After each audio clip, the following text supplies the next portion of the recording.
So after a 2-year losing streak and one tie, the Cleveland Browns have finally won a game, led by the league's top overall pick, quarterback Baker Mayfield.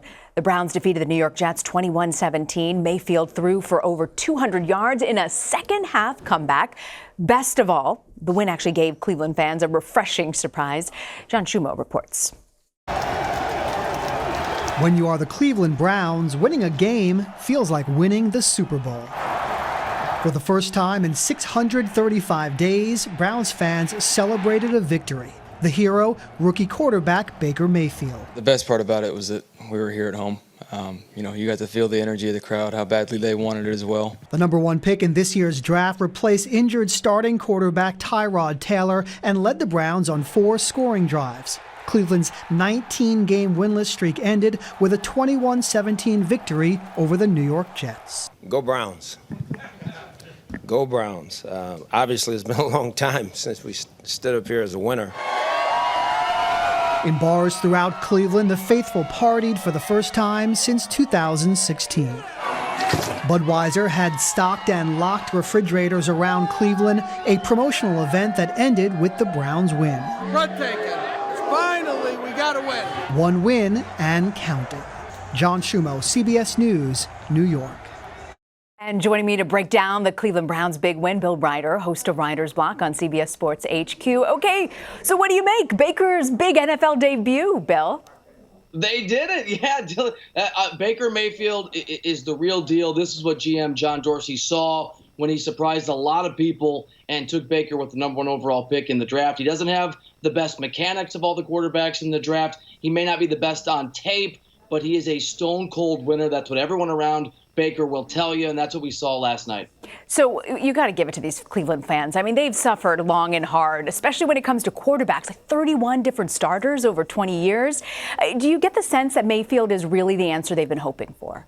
Yeah, it's been a curse. My wife's from Cleveland. They're all Browns fans, and this is a very sad time of year usually. So they were among those partying in Ohio. I think he is the real deal, and this is a football team as bad as they've been. They have, I think, the right GM. They may not have the right head coach, but they've got a roster that's really intriguing. What they've been missing, as you pointed out, for more than a generation, is a quarterback they can rely on. And last night we saw not just a QB who might be okay, a quarterback who has the potential, like in college at Oklahoma, to be great and to be able to put that team on his back and move them down the field. I think they're in very good hands now and for years to come with Baker Mayfield.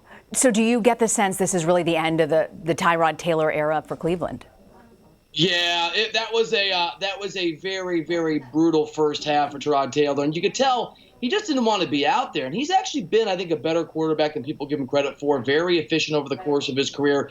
Doesn't throw a lot of interceptions. But if it's not over, if Tyrod Taylor by some disaster starts again, then you got to start talking about what Hugh Jackson is thinking, whether he should be the head coach. I would be, barring an injury, God help Cleveland, there's almost no chance you'll see anyone at that position for a very long time other than Baker Mayfield. When you look at the Browns overall, the rest of the team, I mean, you're looking at the receivers, the running backs, defense. You get a sense sometimes that they've built this winning team around Baker Mayfield.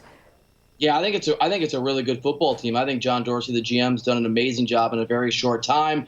I mean, I thought Carlos Hyde, he played really well. He looked really good. The offensive line is improved, even though they lost a key guy to retirement. Jarvis Landry, who actually had some drops last night, their top receiver, had 107 receptions last year. No receiver in Browns history has ever had 100 or more. The defense is really good. They've got great coordinators in Greg Williams defensively and Todd Haley offensively. I think the roster, I think the coaching staff, I think they had everything they needed but a quarterback, and then he arrived in a spectacular fashion last night. What a night it was, though, Bill, I got to say. Yeah.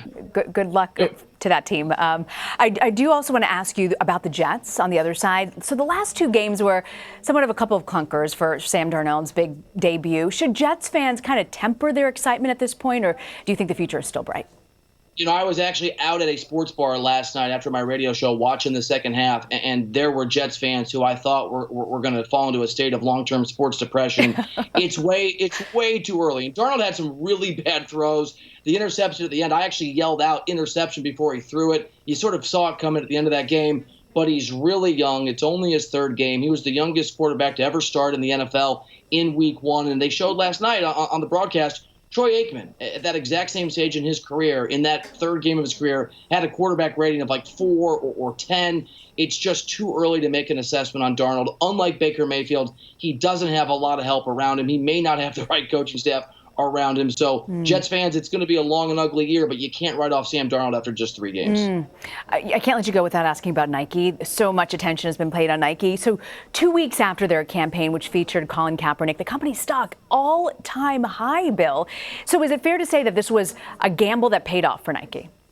Yeah, I think that's absolutely right. I mean, I think you and I talked about it when the news came out. It's hard to imagine Nike making that kind of a move without doing a whole bunch of research and having a very clear picture internally in their deliberations that this was the right move financially. Nike's a corporation. Their job is to make money, and they're not doing this out of the goodness of their heart, whatever your politics or their politics. They're making decisions to make money. So they obviously understood and probably forecast that there was going to be a financial upside for them in doing this, and it's clearly arrived. I know talking to people around the NFL and around the apparel industry, there's a sense that what they just did is they won millennials and young people for the next 15 or 20 years, people who are much more likely to buy Nike equipment or Adidas equipment or whatever the case may be. So I don't think it's too early. I think Nike knew what they were doing, and that gamble has and probably will continue to pay off.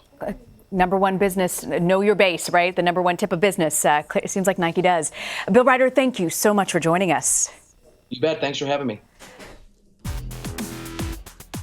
And don't forget, you can watch Bill's show, Reiter's Block, every Monday through Thursday, 5 p.m. on CBS Sports HQ. He has a bunch of NFL stars on next week, so make sure you don't miss it.